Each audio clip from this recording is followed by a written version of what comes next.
Hi everyone, today we're going to be looking at a poem called The Ruined Maid by Thomas Hardy.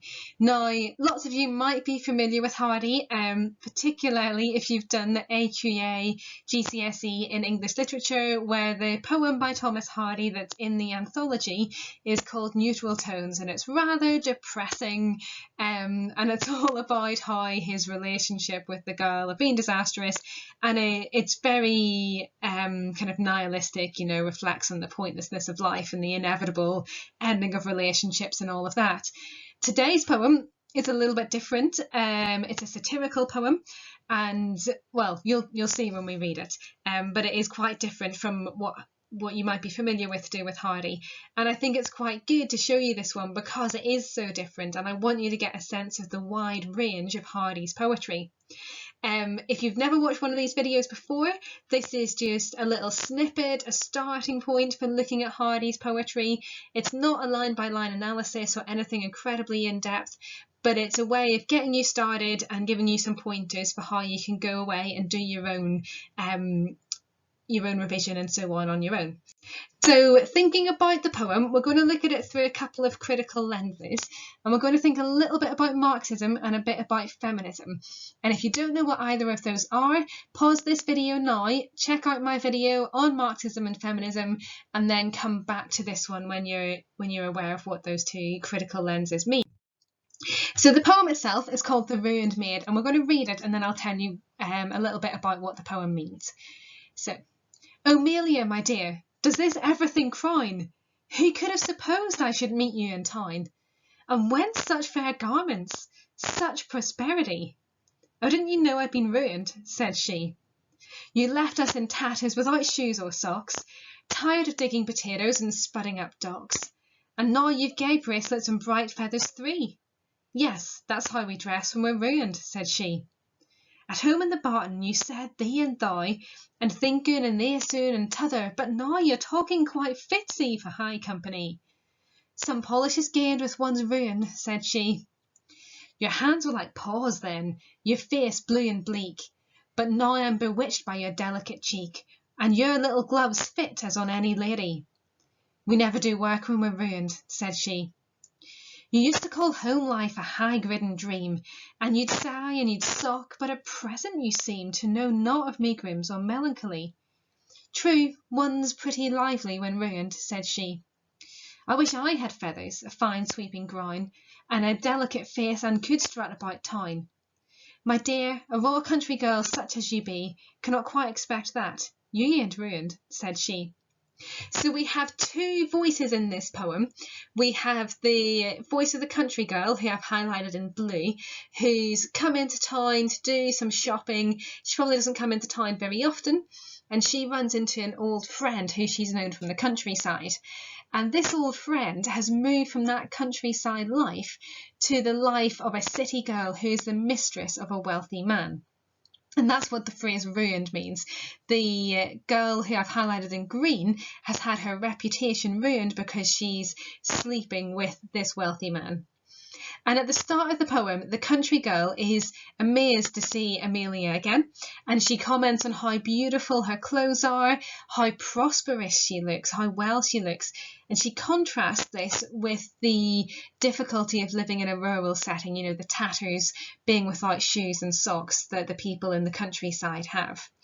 And the girl who lives in the city seems very laid back about all of this. She admits that she's ruined, but she seems to have gained polish, she's gained prosperity, she's gained money, she's gained comfort, and she's quite happy with her current situation.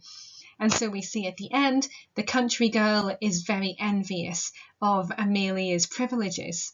But of course, this is satirical, as I've said, and it's quite a strange poem because we should expect in the Victorian period, with this high level of morality that we usually associate with Victorians, that both of these girls would be horrified at the ruin that Amelia has gone through. Whereas actually the country girl seems to quite admire this moral ruin instead of saying in a typical Victorian way about how bad it is. You know, if you think about a novel like Pride and Prejudice, for example, when Kitty runs off with Mr. Wickham, she's described as being ruined, she's cast out of the family, she has to get married as soon as possible because her reputation is just in tatters.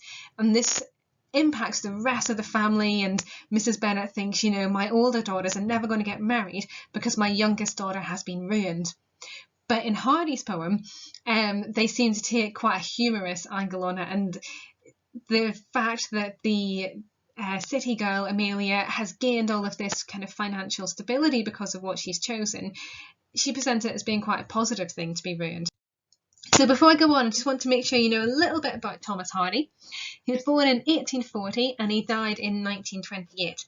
And so he lived through a very complex series of events in history, which I'll come on to in a little bit.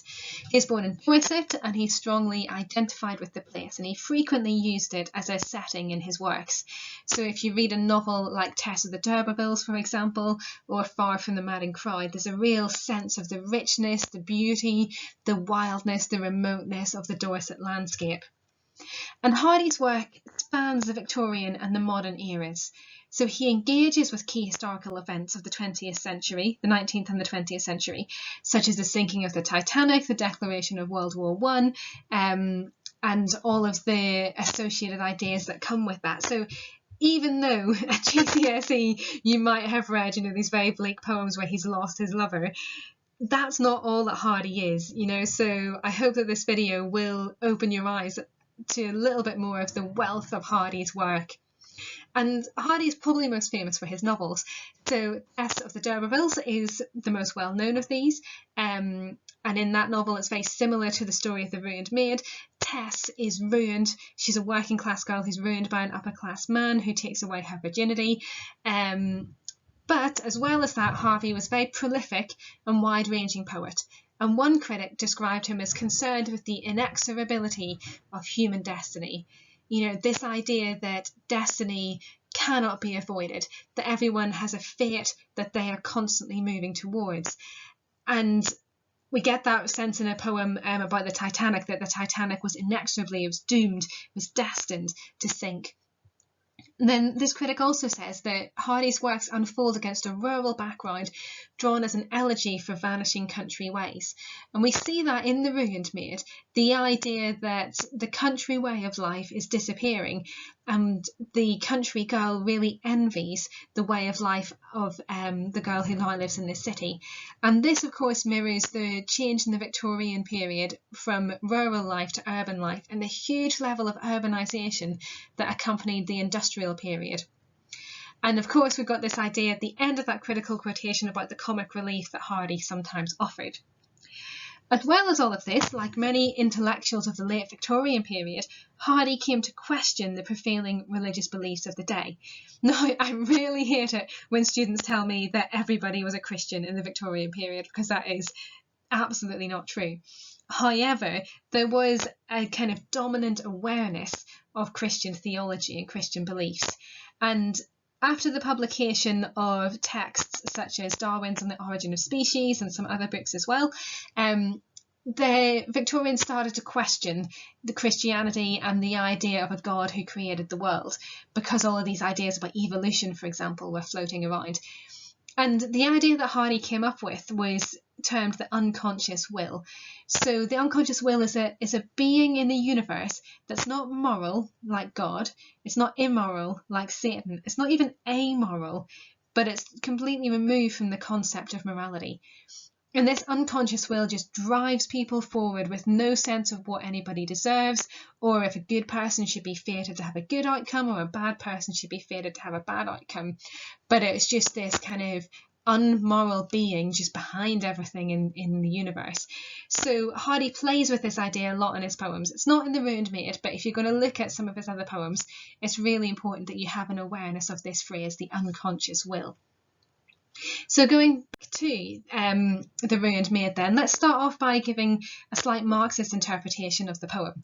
And if you look at it, we've got quite a lot of references to physical signs of prosperity, physical signs that the city girl is upper class. So we have her fair garments, we've got the gay bracelets, the bright feathers, the little gloves, and the sweeping gown. And all of these objects are a reminder, a signal, a symbol of the city girl's pretension to be upper class.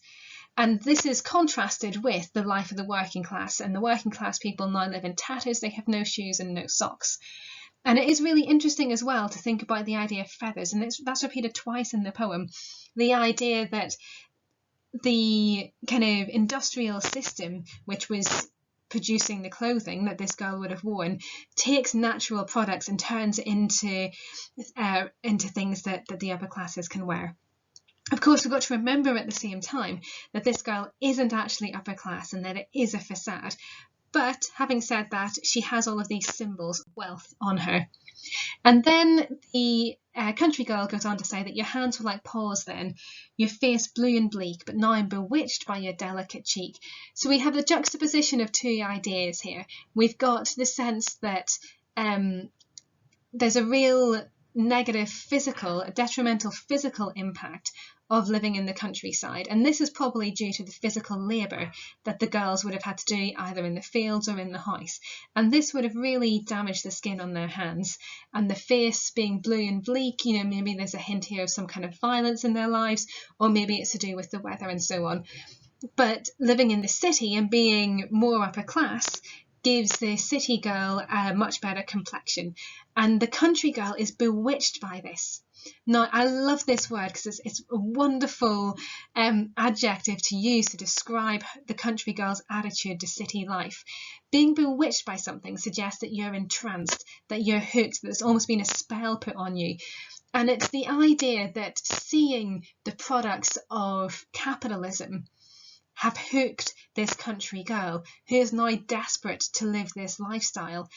I wish I had feathers, and it's, I suppose, a hint at the way capitalism works, that it hooks people in, it draws people in and makes them want to consume more products that are going to make their lives better and make them look better. So we've got a kind of commentary there on attitudes to the upper class. However, as I've already said, this is of course all a facade, because the city girl can never be upper class. She can never be invited into polite company. Her financial status is actually quite unstable because it depends on her remaining beautiful and young. And as soon as she isn't beautiful and young, her wealthy partner is going to just chuck her over for a younger model. And having said that, she's picked up this facade. So at the end of the third stanza, we see that some polish is gained with one's ruin. Look at the kind of pretentious vocabulary there, one's ruin. It's a very interesting use of pronoun there. But contrast that to the final line of the poem, you ain't ruined. So this is a return of that countryside dialect. So we realise that there is a facade here, that all of this fine clothing is just a way of kind of covering up who this girl really is, if you're looking at it from a Marxist perspective.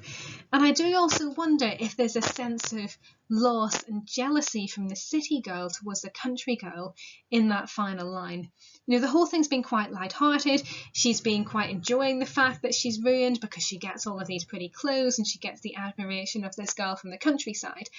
But is there a bit of bitterness there at the end as to what this girl has sacrificed in order to get this position in society?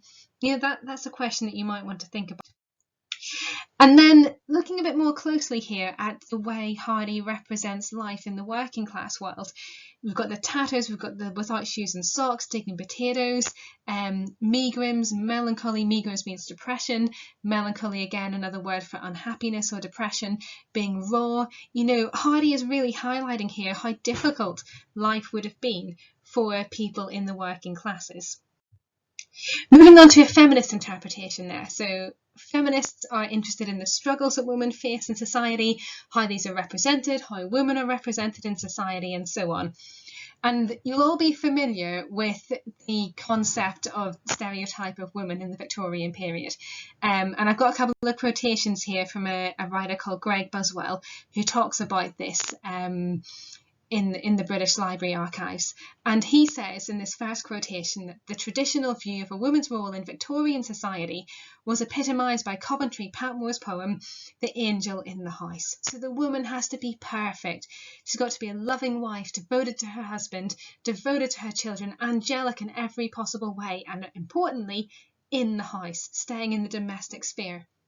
In contrast to this, towards the end of the Victorian period, we have the new woman, who was, in Greg Buswell's words, a feminist, a social reformer, a poet or a playwright who addressed female suffrage. And as well as that, maybe a bit more sexually promiscuous than the Angel in the House had ever been.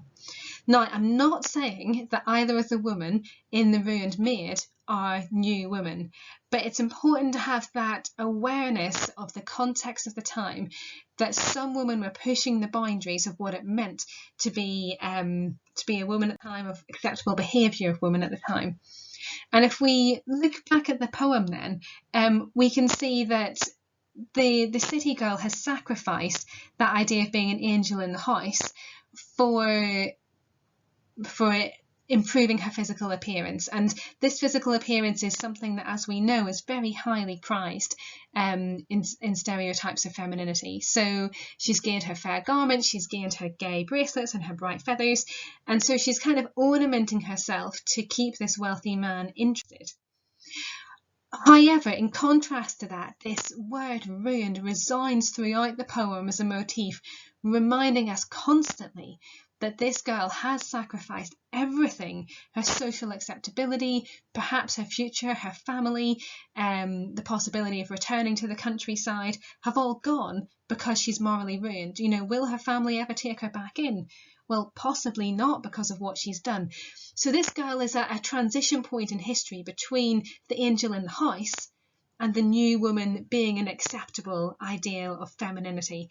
And at this really difficult transition point, this guilt associated with sexual liberation is really clear, and it's shown in this word ruined, and it's almost as if she's being objectified as well. You know, we talk about things being ruined, you know, an item of clothing being ruined, for example, or a book being ruined. You know, we don't normally talk about people being ruined, so there's a level of objectification here as well.